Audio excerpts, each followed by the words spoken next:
পেছনে ফেলে সব কিছু, কোনো এক অবলায় চলে যাব দূরে, বহু দূরে। ফেলে রেখে বাড়ি ঘর, কিছু স্মৃতি, কিছু কথা, সুখের বা দুঃখের, আর আর কিছু প্রিয় মুখ, অথবা খুব প্রিয় হতে চাওয়া অচেনা কেউ। কাউকে কিছুই না জানিয়ে সবার অজান্তে সব কিছুর অগোচরে হারিয়ে যাব আমি। সত্যি বলছি, এই আমি খিলখিলিয়ে হেসে জ্বালাবো না কাউকে আর আমি।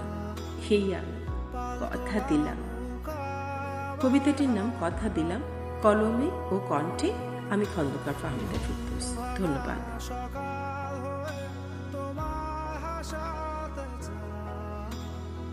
চোখ জোড়া স্বপ্নে